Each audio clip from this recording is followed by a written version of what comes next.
Hello friends, welcome to জিক academy. আজকে আমি তোমাদের জন্য আরও একটি নতুন জেনারেল নলেজের সেট নিয়ে হাজির হয়েছি। তো বেশি দেরি করব না, চলো আজকের প্রশ্নগুলো কী কী আছে দেখা যাক। তো আমাদের প্রথম কোশ্চেন হচ্ছে, হরপ্পান সিভিলাইজেশন এর প্রধান বন্দর কোনটি ছিল? A Mohenjodaro, B Harappa, C Lothal, D Kalibangan. তো এখানে সঠিক উত্তরটি হবে সি লোথাল। এই লোথালটি আছে গুজরাটে। এবং ডি কালিবাঙ্গান জায়গাটি কোথায় আছে বর্তমান ভারতের? রাজস্থানে আছে। চলো পরবর্তী কোশ্চেনে যাওয়া যাক। চিপকো আন্দোলন মূলত কোন বিষয়ের সঙ্গে সম্পর্কিত? চিপকো আন্দোলন কিসের সঙ্গে যুক্ত? এ কৃষি, বি বন সংরক্ষণ, সি জ্বালানি, ডি নারী অধিকার। তো সঠিক উত্তরটা হবে এখানে বন সংরক্ষণ। এটা একটা উপজাতি আন্দোলন।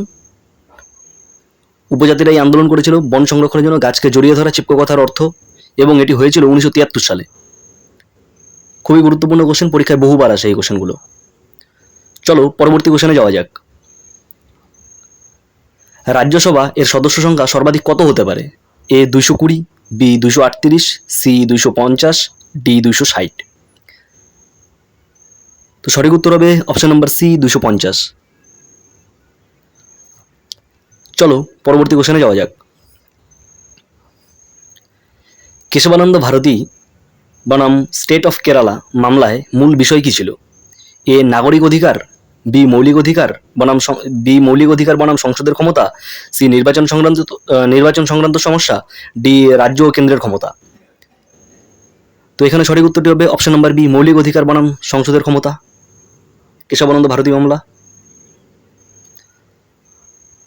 তো এই কেশবানন্দ ভারতী মামলায় সুপ্রিম কোর্ট রায় দিয়েছিল যে সংবিধানের মূল কাঠামোকে পরিবর্তন করতে না, এবং অন্য কিছু বাকি সব পরিবর্তন করা যাবে। তো এরকম একটা রায় দিয়েছিল।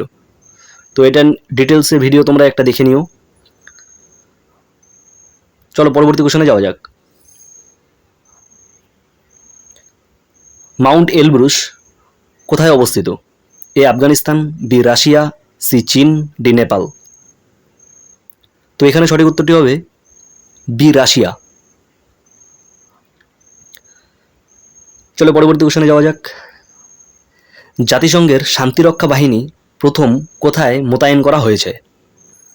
এ কঙ্গো, বি সুদান, সি মিশর, ডি লেবানন। তো এটা প্রথম মোতায়েন করা হয়েছিল অপশন নাম্বার সি মিশরে। জাতিসংঘের শান্তিরক্ষা বাহিনী প্রথম মিশরে মোতায়েন করা হয়েছিল। চলো পরবর্তী কোশ্চেন দেখা যাক। ভারতের সবচেয়ে পুরনো পর্বতমালা কোনটি? এ হিমালয়, বি কারাকোরাম, সি গারো পাহাড়, ডি আরাবল্লী। তো সঠিক উত্তর হবে অপশন নাম্বার ডি আরাবল্লী। আর গারো পাহাড় আছে মেঘালয়ে, কারাকোরাম হচ্ছে কাশ্মীর। চলো পরবর্তী কোশ্চেন। ভারতে প্রথম গ্রিন রেভলিউশন মানে সবুজ বিপ্লব চালু হয় কত সালে? Option A 1947, option B 1955, option C 1966, option D 1975। তো এটা সঠিক উত্তর হবে অপশন নাম্বার সি 1966 সালে।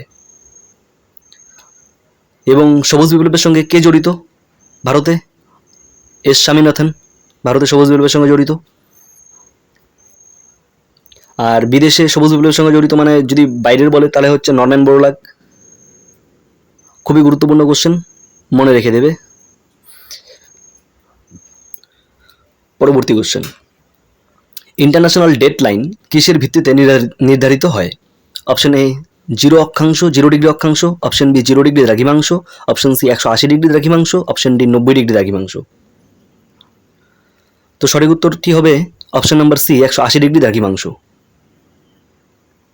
এই 180 ডিগ্রি দ্রাঘিমাংশের ভিত্তিতেই এই ইন্টারন্যাশনাল ডেডলাইন নির্ধারিত হয়।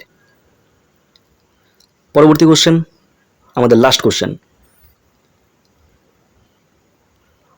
ভারতের 0 আওয়ার সংসদের কখন শুরু হয়? এ সকাল 10টা, বি সকাল 11টা, সি দুপুর 12টা, ডি দুপুর 1টা। তো এখানে সঠিক উত্তর হবে দুপুর 12টা। অপশন নাম্বার সি হবে এটার সঠিক উত্তর। তো আজকের এই প্রশ্নগুলো ছিল তোমাদের জন্য। তো যদি গুরুত্বপূর্ণ বলে মনে হয় তাহলে বন্ধুদের মাঝে শেয়ার করো। এরকম আরও নতুন নতুন ভিডিও পেতে আমাকে লাইক করো, কমেন্ট করো, শেয়ার করো এবং সাবস্ক্রাইব করে বেল আইকনটি ক্লিক করে রাখো, যাতে আমি ভিডিও ছাড়তেই খুব সহজেই তোমাদের কাছে পৌঁছে যায়। চলো